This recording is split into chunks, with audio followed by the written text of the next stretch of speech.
of the morning to you. Happy Faith Focus and Follow Through Friday. This is your daily morning motivational message. Motivation's a lot like taking a bath or having a really nice hot shower or a cold plunge after the shower.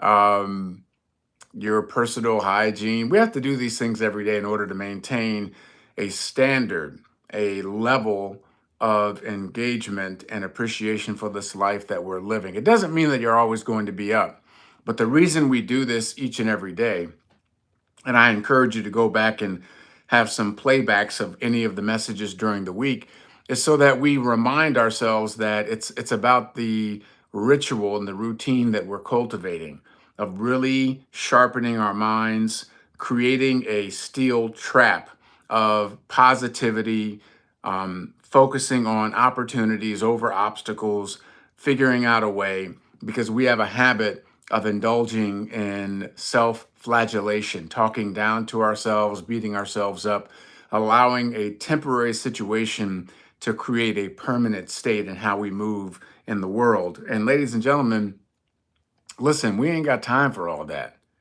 You think you got problems? I tell you what, there are some people whose problems you wouldn't want to trade places with them for all the money in the world. You just wouldn't want to. And whenever you find yourself marinating in your misery or self-indulging in your pain and suffering, think about somebody else who's got it 10 times worse. Because I guarantee you, there's a lot of people out there that have it way worse than you do. And that gives us perspective. Again, it doesn't mean that you're always going to be up. You have to move when you don't feel like moving. You see, the power of positive thinking and motivation is when you need it the most. It's easy to be up when things are great. It's easy to be up when you're in that zone and you're having that season of your life where you can't make a wrong move and everything is going your way. But can you be up week after week, day after day, week after week, month after month, year after year, even if you're having a shitty year, even if the last 2 or 3 years have been hot trash, can you still maintain your focus and your vision and keep applying yourself? You see, I remember Michelle Obama talking about marriage and how so many people these days, they quit, they give up so easily. And she said, listen, if I have to go through, and it might have been 10 years, she said something like 5 or 10 years of, hard times in my marriage in exchange for 20 really good years, and that's a 30-year marriage, I'll take it. And this is what people don't understand. Sometimes there's a season and it lasts a lot longer than you would want it to. I mean, that's life. We would love to have the comeback be a lot faster than the setback, of course. But sometimes it doesn't work that way. Sometimes it takes longer to dig yourself out of a situation. If you've amassed a mountain of debt, of course you want to get the debt rid of quickly. This is why people gamble. This is why people play the lottery. This is why people make stupid investments. Why? Because they're trying to solve their problem quickly. Even though it took months and years of poor decision making and neglect to get to the situation where you have all of this debt, and now you want to just get it done quickly. Man, if I could just win the lottery, man, if I could just, win this bet, if I can gamble and make a bunch of money quickly, all my problems are solved. And this is how you exacerbate the problem and you make it worse. Instead of understanding it's a process of digging yourself out. It's a process of overcoming your own self-imposed obstacles, the situation that you created. It takes time. And so when you know that you're going to have to dig your way out, it's not going to happen as quickly as you want it to, you keep your eyes on the prize. And you make sure that every day you're taking the right activity in a massive amount to move you to the other side of the situation. And so if it's a disciplined living, if it's living below your means for years, if it's working through that season in your relationship where it's not ideal, where it's not the way you want it to be, but you're committed because you're doing it for the long haul, that means you're going to have to just suffer. I'm sorry. Like, I'd love to tell you that there's an easy way out. There isn't. You're going to have to suffer. And on top of the suffering, you're going to have to show up with a good attitude. How about that? Because maybe you didn't have a great attitude. Maybe somebody else gave you grace when you were not on your A game, when you were not the best person to be around. So, can you provide that to someone else? Can you show up with that same level of commitment, even though things are not working out the way you want? You might be in a situation on your job, and your job is treating you like hot trash, or they're not able to give you what you want right now. And so you're going to have to just continue to weather the storm, because maybe there's something on the other side of that. Maybe if you just keep working, the company can right itself, and you're a part of the solution, and then you're able to reap the benefits of that later on down the line.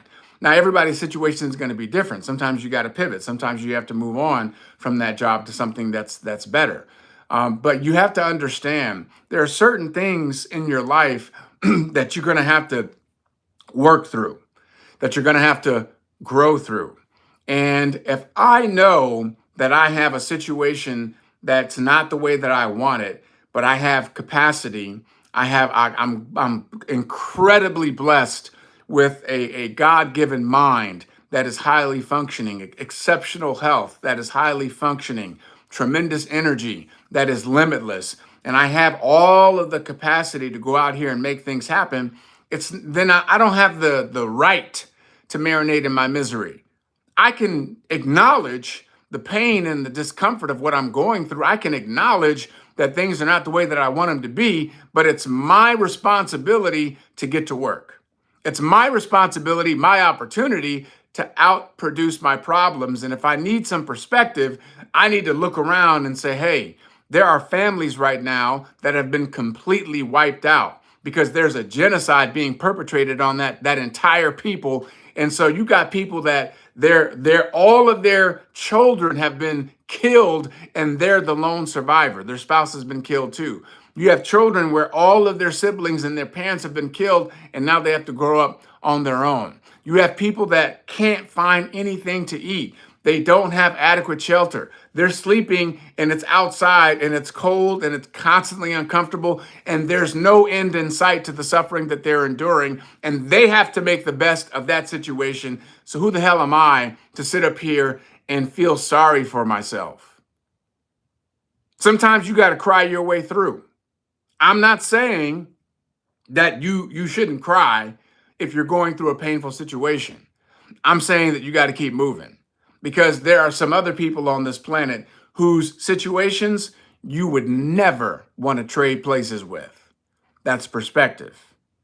And as long as you and I are blessed with the physical capacity, the energy, the mind, waking up in our right mind to do the things that we got to do, if it's learning a new skill, if it's developing a new trade, if it's building your own business, if it's taking on additional assignments to expand your impact and your income, whatever's going to get you through and to the other side, you do it.